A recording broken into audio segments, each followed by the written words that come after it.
where they're sitting in the draft, like as good as Tyler Warren is, I think he's excellent.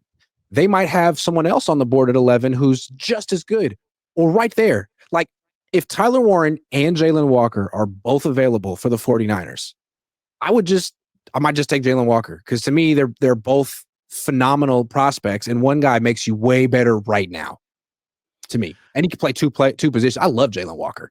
I do too. I mean, he's very, very special player. The question is this though: is Jalen Walker a linebacker? Because he's not really built like a defensive end. Now, I've heard some people say, well, Micah Parsons isn't necessarily built like a defensive end. Yeah, that's true. But he's 7 pounds lighter than Abdul Carter and an inch and a half shorter than him. So he wouldn't start at the end. That's what you got Gross Matos for.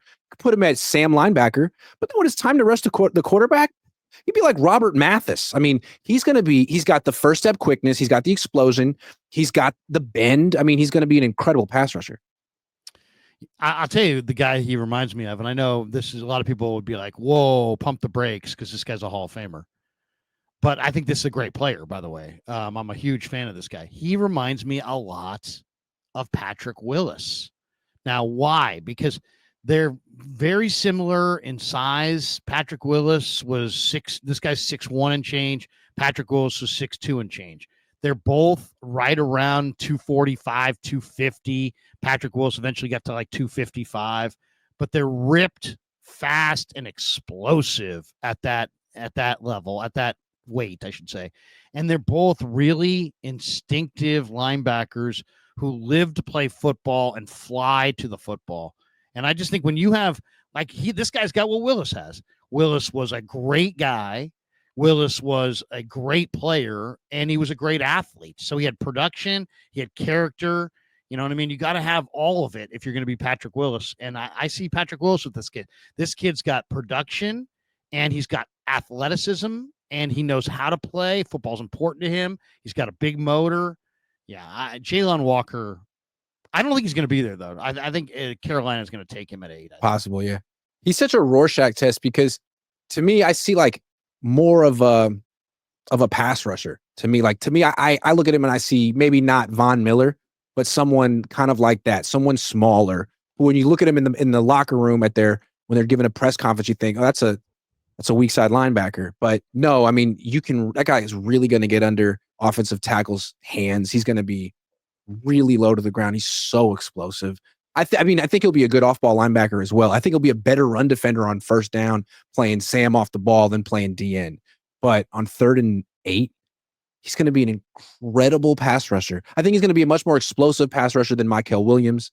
And I also like James Pierce. I mean, I like Mike Green. There's so many good DNs for them to pick from, and even guys in round 2. They should really come away from this draft with a great DN opposite Nick Bosa at some point. Oh, there's a lot of really exciting players. And even if you don't get there's a lot of pass rushers that aren't necessarily, the perfect, edge rusher size. Like Aeneas Peebles is 6 feet, 289. He's an incredible pass rusher. Savion Jones from LSU, 6'6", and he's 290. And he's an incredible pass rusher. So, I mean, there's just all kinds of different size guys. I saw a guy yesterday. His name's Aiden Huntington, and he's a defensive end, and yet he's like he's probably 260 pounds, but he's just kind of thick. He's short and thick. He's 6 feet tall. He's not 6'2" or 6'3", 6 feet. And he's 6 feet, like 260, 270. Aiden Huntington. And the guy just you can see he's productive. He gets the quarterback. I mean, I don't know how he does it, but he does it. So you got to look at guys in different shapes and different sizes. Is there, looking at the mock drafts, is there somebody that you look at in this draft that you're like, God, steer clear of that guy? I mean, to me, it seems like it's not just about who you want him to take. It's who you want him not to take. Because, I mean, I think a lot of times I'll have strong feelings, and they're not necessarily positive. They'd be more strong negative feelings. Prize Picks is sponsoring the Cohn Zone this year. Prize Picks is the leader in daily fantasy and the best place to win cash while watching sports. And the best part about the app is it's really easy to use. To create a lineup, all you have to do is pick more or less on a few players' stats. I'm a Niners guy. So, when I'm doing prize picks, I'm looking, the last couple of years, I'm looking at Deebo Samuel because I know Deebo Samuel better than Deebo Samuel knows Deebo Samuel. So if it's like drops, I'm taking more. Or if it's like punches thrown towards his long snapper on the sideline during the fourth quarter of a game, the 49ers will go on to win. I'm smashing more because I know the 49ers and I'm a prize picks guy. Now, maybe they didn't have those exact plays, but they have so many plays that'll make your head spin. And you can play prize picks in over 40 states, including California and Texas. Best part about it is the new user offer. Prize Picks will give you $50 when you play your first $5 lineup. So win or lose, you'll get $50 just for playing. That sounds like a win to me. Use promo code Cohn, COHN, to claim your $50 today. Tell them Grant sent you. I'm a little skeptical that you want them to steer clear of. I'm not going to make a big, strong take because I'm not the biggest draft expert, but I'm a little skeptical of Walter Nolan. I mean, I see the talent for sure, but they talk about maturity concerns that sometimes in practice when he gets frustrated, he'll just walk off the field. Okay, that's fine. And maybe he'll grow out of that, but I feel like there are comparable defensive tackles in round 2 who don't come with those concerns. And I don't know that he'd necessarily be worth the 11th pick in the draft. That feels more like a trade down. And I know a lot of Niner fans love him. I don't know about taking a defensive tackle at 11. I feel like it might be a reach, even if it's Mason Graham. I'm not a big Mason Graham fan either. I mean, hell of a college player, but his arms are really short. I think that's going to be an issue for him in the NFL. I mean, he's a polished player who's, doesn't look like much, but Mason Graham's just does everything right. But I just don't know if there's going to be a lot of upside there. And the other concern I would have is, so he played at 6'3", 318, but he's weighing right now 294. I mean, so you're telling me his walk around weight is over 20 pounds south of his playing weight? Yeah. That's a red flag. That's a red flag. Why? Because that means every single year of your career, even in years where you maybe have an off-season surgery and you need to rehab or whatever, you're going to need to do a certain amount of lifting to maintain your 318 pounds, or you're going to play at 290. And I wonder about his ability to anchor at 290. I'd rather go with Kenneth Grant, who's a walk around, 6'3", 330, moves like a guy who's 285, but he anchors like a guy who weighs, 330 pounds.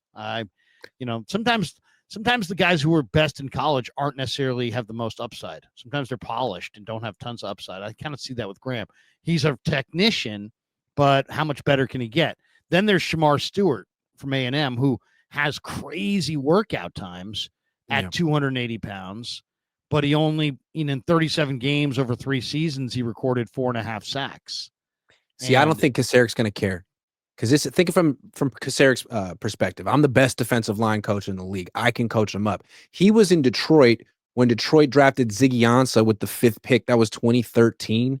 Ziggy Ansah did nothing in college. He went to BYU. He had 4.5 sacks, kind of like this guy. And Kaceric was like, I don't care. He's got the height, weight, speed that I can mold. So I think he would. I'm guessing Stewart's high on the Niners draft board. I mean, it's really interesting. I'd love to know what Chris thinks of Shamar Stewart, because Shamar Stewart, if you watch Texas A&M, he is a freaky athlete. I mean, we're talking about 6'5", 280, runs in the 4.6s, 40-inch vert. Just athleticism for days. Like you could see how athletic this guy is from miles His away. combine results were quite similar to Myles Garrett's. Now, he's not that kind of a player, but athletically. Right. Same school.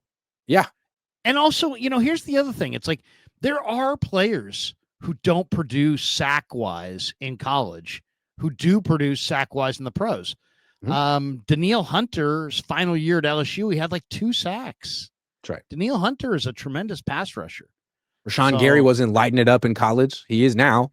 Right. So would you rather the Niners go for the production but low-end athlete, or would you like a Mason Graham, or would you rather have them go with somebody who's got big high-end athleticism like Shamar Stewart, but he didn't produce a ton at A&M? I mean, he did lead Texas A&M in pressures, so I don't want to paint a picture like, oh, this guy sucked. He didn't suck. I watched He's him a finished. lot. He's really, really good. He just didn't get to the quarterback a Didn't lot. finish. Yeah, he didn't finish. But I mean, a like, lot. is it part of like the benefit of having a coach like Chris Kacerik, who you're spending a lot of money on? Like, look at the Eagles. They always feel like they can take risks on players with traits, especially in the offensive line, because they think they have the best offensive line coach in the NFL. The Niners think they have the best defensive line coach in the NFL. So why not take a risk on a player with traits? Now, that's what they tried to do with Solomon Thomas and Javon Kinlaw. Didn't work out. But, I mean, I think that's what Kacerik's going to want to do. He's not going to get conservative all of a sudden. You know, then the other question is, if Mason Graham's gone and it comes down and they get to the 11th pick, let's just say for the sake of the conversation, let's say Mason Graham's gone and Jalen Walker is gone and you're there at 11. Walter Nolan's projected in the 20s and Kenneth Grant by some people is projected in the 40s. Heck, Mel Kiper mocked him to the Niners yesterday at 43. Would the Niners don't have any defensive tackles. They badly need this position. Well, should they take him at 11 or should they trade back looking for value, hoping that they'll still be on the board with whatever pick they can trade down to? It feels hard to justify reaching for a defensive tackle at 11 when there's going to be a really good defensive tackle who probably falls to 43. Like TJ Sanders. TJ Sanders is really good. South Carolina. Mm-hmm. I mean, you stack up his resume, his stats, his athletic testing against Walter Nolan. It's hard to find a lot of a big difference between them. And that guy's going to be there in the mid-second round. So I would be more inclined, like if Jalen Walker isn't there, I really like his teammate, Mykel Williams. I don't know that Kacerik will. He's a great run defender, and he may not have the explosive first step that Shamar Stewart has. I feel like Kacerik and Saleh are going to love Shamar Stewart, James Pierce, Mike Green. And I don't know if they'll take Mike Green. I don't know if he's on their draft board. There's some things with him and they got to investigate. But if he is, he's Dee Ford. I mean, those three guys have the explosive get off and athleticism that Kacerik is absolutely requires from that spot. So they'll take one of those guys, I think.